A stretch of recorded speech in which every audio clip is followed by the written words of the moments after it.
आपल्यासोबत स्वप्नीलचे वडील आहेत. काय आपण सांगाल की कशा पद्धतीने स्वप्नील या ठिकाणी लढला गोल या सगळ्या पदकासाठी? स्वप्नीलचं आता जे काम आहे खरोखर तो त्याच्या चेहऱ्यावरती मला कुठं असं टेन्शन वाटलं नव्हतं. आता बघितलं मी तर खरोखर तो अतिशय चांगला खेळला आणि तो कालच्या मॅचमध्ये तो 7व्या स्थानावरती होता, 7व्या स्थानावरती होता, पण 7व्या स्थानावर होता, पण आज तो 3ऱ्या स्थानावर आलेला आहे.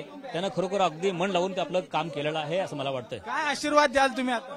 नक्कीच तो या ठिकाणी अजूनही पुढच्या भविष्यातल्या ऑलिम्पिकमध्ये तो नक्कीच यापेक्षा पुढची चांगली कामगिरी करेल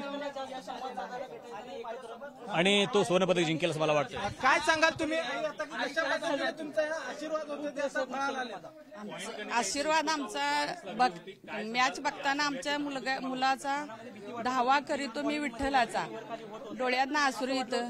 असं वाटलं की आम्हाला जो फर्स्ट येईल. खरं पांडुरंगानं आम्हाला गोल्ड 3रं दिलं. कशी तयारी केली होती स्वप्नील? स्वप्नीलनं तयारी केली ते आई वडिलांचा आशीर्वाद म्हणून त्यानं मनापासून जिद्द राहायचं होतं. झेंडा पत्करायचा होता, तिरंग्या झेंड्याचं त्याचं घरातलं सुख कधी स्वप्नीलला पाहायला मिळालं नाही, सणवाराला येता आलं नाही. एक तर कसं झालं की प्रत्येक वेळी स्वप्नील सणाच्या वेळी हा इथे नसायचाच. कधी आला तर तो 2 दिवस किंवा 1 दिवस यायचा, 3 दिवस यायचा. त्यामुळं त्याला या ठिकाणचं कधी सणाचा विषय आहे तो कधी त्याला फारसा भेटला नाही. आपण बघितलं की या ठिकाणी स्वप्नील संपूर्ण कुटुंब आहे ते या ठिकाणी आनंदात आहे. संपूर्ण जिल्हा महाराष्ट्र आहे तो आनंदामध्ये या ठिकाणी पाहायला मिळतोय.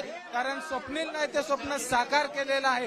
त्यामुळेच इथले समाधान, इथला जल्लोष आहे. स्वप्नील ज्यावेळी कोल्हापूरमध्ये येईल त्यावेळी जल्लोषात स्वागत आहे ते स्वप्नीलचं केलं जाणार आहे. कॅमेरामॅन निलेश शेवाळेसह विजय केसरकर, एबीपी माझा, कोल्हापूर. एबीपी माझा, उघडा डोळे बघा नीट.